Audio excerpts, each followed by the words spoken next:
এরা যেমন অসভ্য, বর্বর, জঙ্গলি ছিল, আজও তাই আছে। আরে আমি তাজ্জব হয়ে যাই, কলকাতার বাঙালি ভাই, তোমাদের রক্ত আমাদের রক্ত একই রক্ত, তোমরা মিথ্যা কথা বলো কি করে?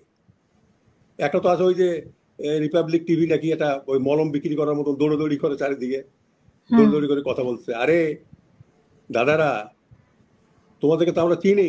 আরো 3 দিকে আমাদের আছে, প্রায় 4096 কিলোমিটারের মতন হলো বর্ডার ইন্ডিয়ার সঙ্গে। আর এই 300 কিলোমিটার আছে তোমার এর সঙ্গে, মিয়ানমারের সঙ্গে। তা আমাদেরকে তো ঘিরে রেখে দিছে, আবার আকাশে ঘিরা কি, জলে স্থলে। আরে আমরা তো ঘেরার মধ্যে আছি। তবে একদিন বিস্ফোরণ ঘটবে আমাদের। ওই দিন কিন্তু দাদারা, তোমাদের বাংলা, বিহার, উড়িষ্যা কিন্তু যাবে। তো হাঁড়ির ভাত তো বেশি টিপতে হবে না। ভারত কি করতে পারে? আমাদের এখানে আক্রমণ হবে, ধরে নিলাম ভারত আক্রমণ করলো, আমরা কিছুদিন, কিছু সময় একটু হয়তো কিছু জায়গা আমাদের দখল করে নিতেও পারে। আমি বলি সম্ভাবনা খুবই কম, 10% সম্ভাবনা আছে, নিতেও পারে। কিন্তু ভারতের আমরা শত শত মাইলস আমরা দখল করে দেব। ভারত এটা করতেছে কেন? আসলে শেখ হাসিনার পতনের পরে ভারতের আম ছালা দুটোই গেছে, ম্যাঙ্গো অ্যান্ড গানিবেন দুটোই গেছে। তারা নেপালে নাই, শ্রীলঙ্কায় নাই, মালদ্বীপে নাই, শেষ আশ্রয়স্থল ছিল বাংলাদেশ, সেখানেও নাই। একটা দেশ নিজেকে দাবি করে নাকি বিশ্বের সবচেয়ে বৃহৎ গণতন্ত্র, কিন্তু এমন এক গণতন্ত্রকে তারা সমর্থন করেছে যার চাইতে বড় গণতন্ত্র আর পৃথিবীতে কোথাও নাই। সেই গণতন্ত্র একেবারে এখান থেকে পাততাড়ি গুটিয়ে ভারতে গিয়ে আশ্রয় নিয়েছে। একটা দেশ, সেখানে যদি বুদ্ধিমান লোক থাকতো তাহলে জিনিসপত্র অন্যরকম হইতো। আমি বুঝতে পারি না, ভারত থেকে কোনো সেন্সেবল লোক নাই? বিজেপি গভর্নমেন্ট কি কোনো সেন্সেবল লোক নাই? আরে চীনের কাছে তো প্রত্যেক দিনেই মার খাচ্ছ তোমরা। চীনের কাছে মার খেতে খেতে 40,000 কিলোমিটার অরুণাচল প্রদেশে খেয়ে ফেলছে চীন। গালওয়ানে 30 কিলোমিটার ভিতরে ঢুকে গেছে ইন্ডিয়ার। আর এই দেশ লাফাধাফা করতেছে ভারত ভারত মানে যে মানে এই করেঙ্গা ওই করেঙ্গা। হ্যাঁ, কথা হলো ভালো কাজে যদি বলে যে হ্যাঁ আমরা করবো, তা ঠিক আছে। শেখ হাসিনাকে এই চোর ছ্যাচর ছাড়া কোনো মানুষ সমর্থন করতে পারে? তো যে দেশটা তাকে সমর্থন দিচ্ছে চোর ছ্যাচর ছাড়া আর কি? আমি হর্ষবর্ধন শ্রিংলার ভিডিও আমার এই মোবাইলে আছে, আমার কান গরম হয়ে গেছে তার কথা শুনে। যে Hindus are being persecuted, they are being killed, slaughtered, murder, rape. এই লোক বলে কি করে এই কথাগুলো? এদের মানে নীতি জ্ঞান কিছু নাই। এখন দাবি করে বসছে আজমির শরীফ নাকি শিব মন্দির ছিল। একজন বলছে মক্কায় ওখানে মক্কেশ্বরী দেবী ছিল, দাবি করে বসছে। এখন এদেরকে আপনি কি বলবেন? আমার কোনো ভদ্র ভাষা আমি এই দেশটার বিরুদ্ধে ব্যবহার করতে পারতেছি না। একটা যে ভদ্র ব্যবহার ভাষা, আমি আরো তাজ্জব হয়ে যাই। হিন্দু ধর্মের যত তীর্থস্থান এই এখানে ভারতে, অথচ এই তীর্থস্থান থেকে কোনো শিক্ষা গ্রহণ করেনি এরা।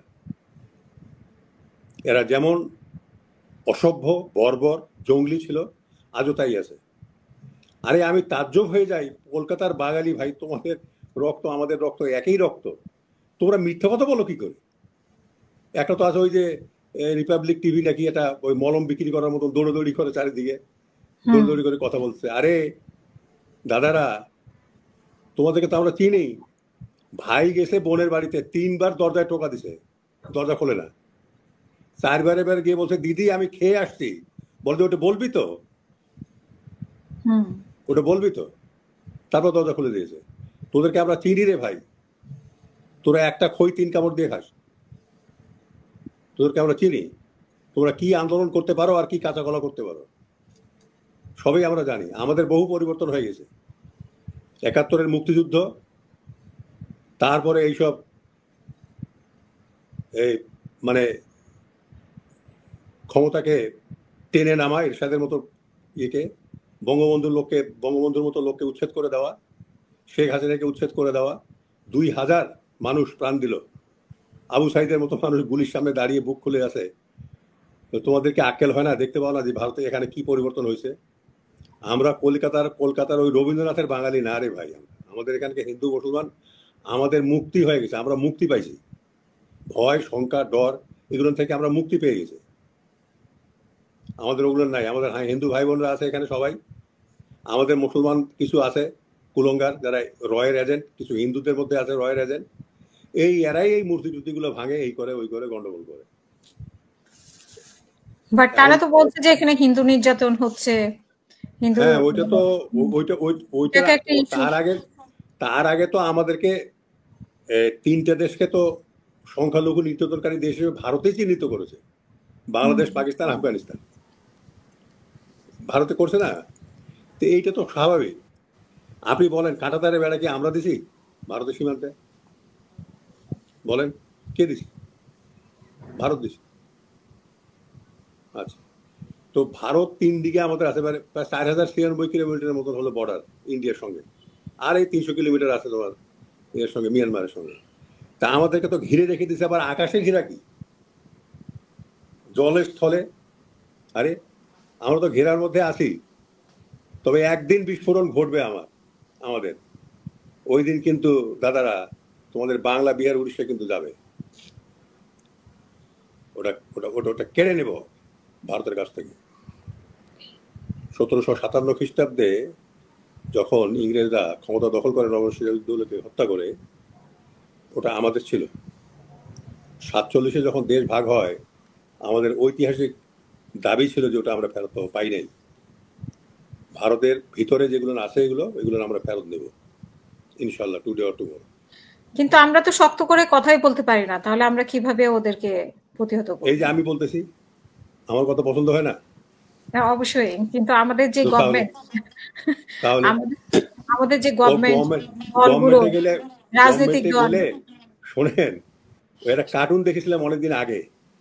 একটা লোক উদ্ভ্রান্ত পাগলের মতো হয়ে গেছে, তো নিচে লেখছে যে ঈদ আসলে উনি ওইরকম হয়ে যান। মানে ঈদ আসলে ওইরকম হয়ে যান আর কি। তা ওই সরকারে গেলে কিছু লোক আছে ওইরকম হয়ে যায়। না, রাজনৈতিক দলগুলো তো তাই। হ্যাঁ, আমার কথা হচ্ছে, আপনি তো আগেও করেছেন, এখনো বলছেন। আপনি তো হ্যাঁ, ভারতের। না না, আমার নিজের কথা বলি। এই যে কয়দিন আগে আমির খসরু মাহমুদ চৌধুরী, বিরাট নাম, আমির খসরু, নাম কি? আমির খসরু, তিনি গেছেন ডেলিগেশন নিয়ে ইন্ডিয়ায়। অমিত শাহ মুখ ঘুরে বসে আছে, স্বরাষ্ট্রমন্ত্রী, আর তার পায়ের কাছে মুখ লাগাইছে, অলমোস্ট পায়ের কাছে এই লোক। আমি ডিজিবিডিআর, আমি ইন্ডিয়াতে গেছি। কমল পান্ডে ছিল ওখানকার আপনার এই স্বরাষ্ট্র সচিব। আমাকে বললো, এক্সেলেন্সি, ডেপুটি প্রাইম মিনিস্টার এল কে আদভানি, স্বরাষ্ট্রমন্ত্রী, ডেপুটি প্রাইম মিনিস্টার মানে উপপ্রধানমন্ত্রী এবং বিজেপির প্রধান ওই সময়, তিনি আমার সঙ্গে সৌজন্য সাক্ষাৎ করবেন। আমার কাছে ছবি আছে, ছবিটা এই মোবাইলে আছে বলে আমি দেখাতে পারছি না। আপলোড করবো আপনার কাছে, আমি একদিন দেখাই না আপনি, আজকে শেষ হবে আপলোড করে দেবো।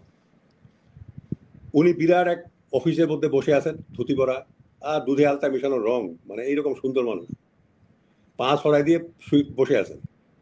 ওনার ধারণা যে আমি গিয়ে ওখানে একেবারে ঢুকে মানে ওনার হাত ধরবো আর কি। তা আমি তো ঢুকে মানে দাঁড়ায় গেছি। আমার সঙ্গে ডিজি বিএসএফ আছে, বিএসএফও কিন্তু হয়ে গেছে, হতচকিত হয়ে গেছে। তারপর তো আমি আগাচ্ছি না। তারপর উনি চারিদিকে দেখে টেকে, মানে একটু বুদ্ধিমান মানুষ তো, তারপর উঠে দাঁড়াইছে।